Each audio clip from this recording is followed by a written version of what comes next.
كرتون النهاردة يا أصدقائي بيتكلم عن مدينة غريبة فيها عالم غريب جدا اخترع حاجة بتحول البشر لروبوتات.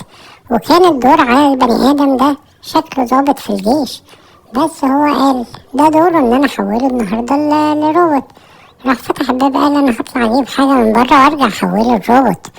الراجل فاق وقعد يقول أنا فين أنا فين، وفجأة لقى كل الناس متحولين لروبوتات، بس هو كان عنده القدرة إن هو يخرج من السجن بتاعه. عرف يهرب بسرعة وراح استخبى وجري جري عشان يحذر أسرته كانت قاعدة بتقول هو فين لغاية دلوقتي، هو عمره ما اتأخر لغاية الوقت ده، هو راح فين لغاية بالليل كده. والابن كان قلقان جدا على باباه. أول ما جه قالوا له أنت كنت فين، احنا كنا خايفين جدا عليك. قال لهم ما تخافوش، أنا عرفت أهرب من عند العالم الشرير.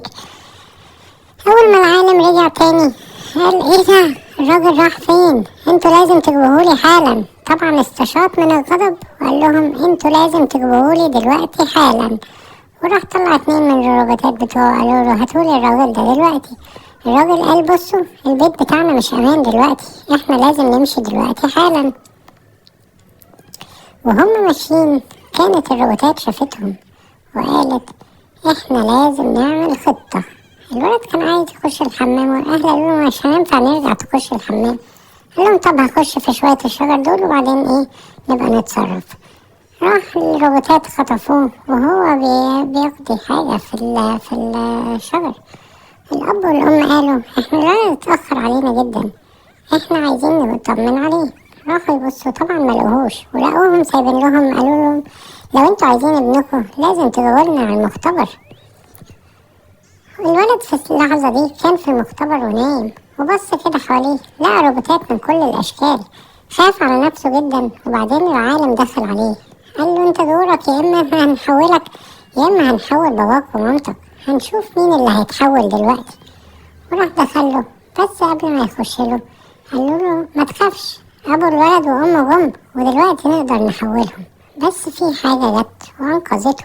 ابن العالم الشرير كان شكله راجل طيب، قال له عزم عليه بأكل وقال له تعالى كل من الأكل بتاعي. طبعا الولد كان خايف بس قال له ده أكل كويس ما تخافش، يعني ايه اللي هيحصل فيك.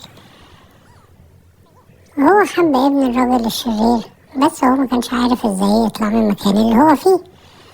أبو وأم الولد فعلا كانوا هيهجموا على المعسكر وفعلا قدروا يضربوا الحراس اللي على الباب، بس مش هتصدقوا قبلوا ايه بعد كده.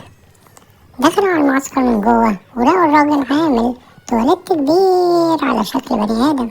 طبعا ده كان صعب ان هم يقضوا عليه لانه كان بيطلع اصوات غريبة جدا. الاصوات دي عملت رعب في المكان كله، حتى ابن الراجل العالم الشرير وقع على الارض. ابو وام الولد اول ما فاقوا حبوا يقوموا لكن رمى عليهم على طول مخدر. وبعدين فجأة صحيوا لقوا نفسهم مربوطين في السراير دي.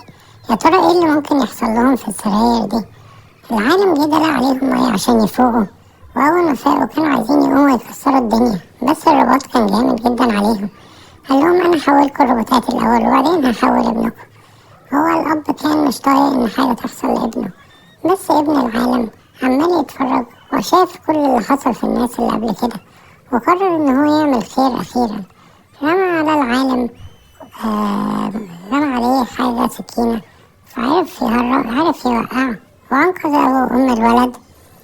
وبعدين جم على إن هما ينقذوا الولد، راحوا أنقذوا الولد من السجن وفتحوا السجن اللي هو فيه وبقوا مبسوطين إن هما هيخرجوا وكلهم سلام.